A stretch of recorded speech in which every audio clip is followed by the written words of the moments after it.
Savage Dragon 115 from July of 2004. A 100-page spectacular with a wraparound cover.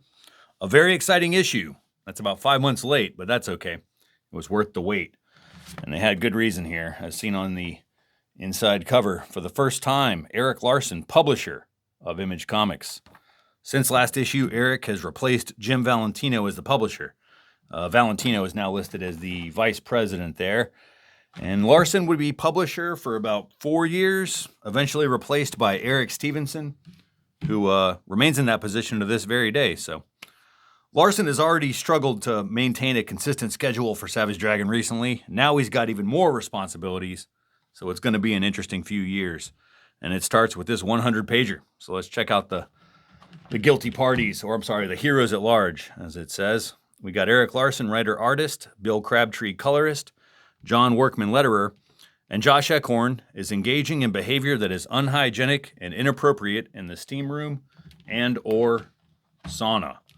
So last we left off, let's see here, 114, Angel was kidnapped by the Vicious Circle, and Dragon plans to rescue her and then end them once and for all.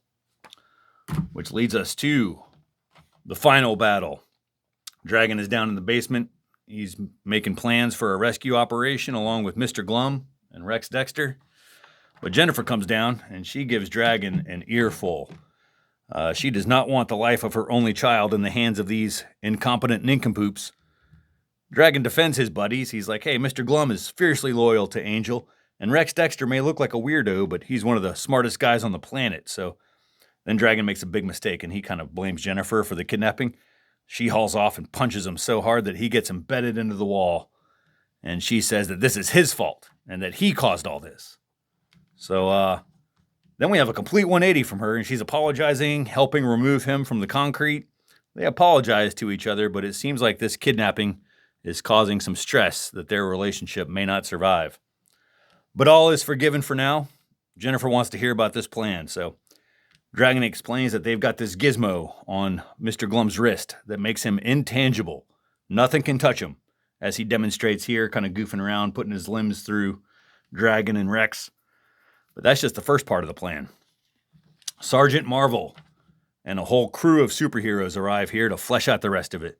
We got the Deadly Duo, we got Super Patriot and his kids, Liberty and Justice. We got Invincible down here, as well as Fire Breather, some of the newer heroes joining the effort. But it's a convoluted plan, so I'll try to make it simple here. We have some moles that have infiltrated the Vicious Circle hideout. Some good guys are in the Vicious Circle now. And when they locate the child, they will send a signal to Vanguard over here, who will then teleport Mr. Glum to Angel's location. Then when he grabs her, she will also become intangible. Then the good guys will activate a power damper, draining most of the villains of their superpowers. Then Dragon and all the heroes will raid the compound, take out the bad guys, rescue Angel. It'll be like shooting fish in a barrel, he says. Couldn't be easier. We'll see about that. Now we get into some Sergeant Marvel lore. This Batman-looking guy here, Sergeant Marvel, he's pretty much been a joke the whole time. Just kind of a background player, never really had much going on. And that changes with this issue, ironically. He delivers this speech to the assembled heroes, and then he asks if there are any questions. Dragon decides to be a smartass, and he's like, what's up with that gun, Sergeant Marvel? I've seen you carrying that thing forever, and I've never seen you fire a single shot. And this is the introduction of the God Gun, probably the most powerful weapon in Savage Dragon history. It will literally do anything. A real Deus Ex Machina here, granting the person who fires it any wish that they choose. And, this is news to Dragon, man. He says, what the hell, dude? You could have used this back when Universo almost destroyed the world. Actually, fuck, you could use that damn gun right now instead of this convoluted plan that might not even work. But then we find out some more secrets of Sergeant Marvel here. He says he's got only one shot left, and he curses himself for firing the gun twice already. But he's down to the last shot, and he's not going to use it unless it's absolutely necessary. He didn't even use it to save his own daughter's life. And this is where we find out that Sergeant Marvel was Dart's father. A secret that Dart herself didn't even know. Sergeant Marvel, man, just dropping some heavy revelations here about himself, his family, his past. Why have we waited over 100 issues to get to know this guy? He is way more interesting than I gave him credit for. Anyway, the heroes, they have a bit of time waiting for this signal. Gives them a chance to kind of talk amongst themselves here. Dragon goes to talk to Liberty, the mother of Damien Darklord, but she has no clue what the hell he's talking about. So apparently she had her brain washed or something like that, or mind wiped. See, Jennifer and Alex, they have a chat. Jennifer apologizing for assuming that Alex has ulterior motives, but then Alex does not relax those concerns. In fact, she says, "You're right. I'm in love with your husband, and the moment that you're out of the picture, I'm going after him." So that was not what Jennifer wanted to hear, but enough chit-chat, man. The team gets the signal, and Glum is transported to the Vicious Circle hideout. So we wait apprehensively for word from inside the compound, and then Vanguard over the radio says that something's gone wrong and y'all better get in there. And so they do. But before I turn the page, I wanted to call attention to this page 16 right here, this full-page close-up of Dragon and Jennifer. This is apparently an homage to a Kirby piece from Captain America 210. Someone in the letters page caught it, which is crazy to me. It's just a simple close-up image of two characters, surely a common sort of image to draw, but Larson says that, yeah, indeed, you caught me. That's where I pulled it from. Who knows how many of those things that I've missed, but thank God for that reader there. All right, so inside the Vicious Circle hideout, Mr. Glum has Angel in his grasp, but so does this blue broad here. So that throws a monkey wrench into the plan. The good guys come to the rescue, but it goes very bad very quickly. Brute force. They are immediately picked off. We got Mo Muscle goes down, major damage. He's killed. And, or what is that, major damage? I can't remember these goddamn. Major battle, that's max damage. Anyway, he smartly or cowardly flees the scene after his teammates are killed. It appears that the power damper is not working. And so these villains are at full strength or greater. And it shows. Liberty and Justice, the children of Super Patriot, just brutally killed right in front of their father, and he just loses it. The Shrew, a fan favorite since the first issue, is killed off by a headshot. This is just going horribly. Certainly not the reception that they expected, says Skullface, the leader of the Vicious Circle. Another fan favorite that they've been asking for forever. Well, he's back, and he's kicking Dragon's ass. His power is increased tenfold. We got snapshots of the battle in every panel here. Angel and Glum, Wildstar, and his buddy Hotwire. They discover a machine that the villains are using to block the power inhibitor. But shockingly, both of them are instantly killed as well in the next panels. What a page turn. Larson making it very clear that no one is safe in this book. Even Angel gets shot. And Mr. Glum lets go of her for 1 second to free themselves from the blue broad, but it may have come at a high price. And Jennifer, she pleads with Sergeant Marvel to use the God gun. They're killing us here, but he refuses, and then they start fighting over the gun, which gets lost in the struggle. And then Sergeant Marvel is also killed. The moment he becomes interesting, they kill him off. In the very next panel here, I thought Jennifer had killed him, but maybe accidentally. But no, it's actually one of the bad guys who's responsible for this. Anyway, suddenly the power inhibitor starts working. The Hotwire guy managed to use his last breath to disable it. And so Dragon isn't aware of this. And when he punches Skullface, he's able to knock his head clean off here. Let's see, where are we at? Look at all this gore. So many casualties on both sides. But once the power damper is done and Skullface is killed, the battle is over. But at what a cost. Angel somehow survives and is taken to the hospital. But this body count is insane. Dragon asking if this was worth it. And the answer seems to be no. Everyone is in shock over this disaster of a rescue mission. Except for Mr. Glum. He discovers the God gun in the rubble. And so that's going to be big trouble for everyone. and never the end for Savage Dragon. Which brings our main story to a close. A hell of a comic here. You can't call this one boring or predictable.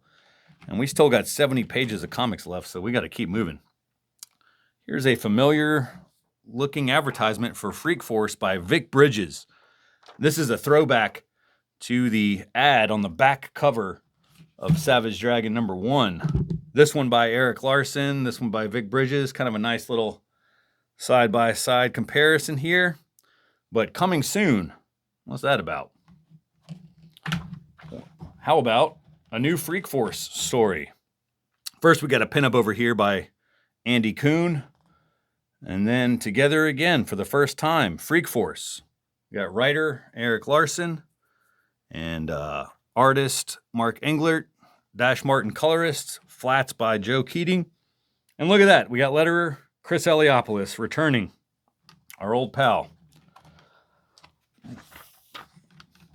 So this is the story of August DeBleck Jr., a successful businessman who is infatuated with the superhero team Freak Force.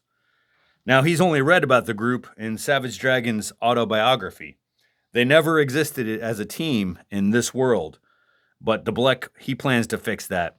Now, if you're a longtime Savage Dragon fan, especially the letters page, the Fanatics, Augie DeBleck Jr., very familiar to anyone who reads that. This guy's been writing in letters since day one, always asking Larsen for more Freak Force. When is Freak Force going to return? Blah, blah, blah. He's like a super fan for Freak Force. Now he's immortalized in these pages of his favorite comics. So what a life, man. That's pretty awesome.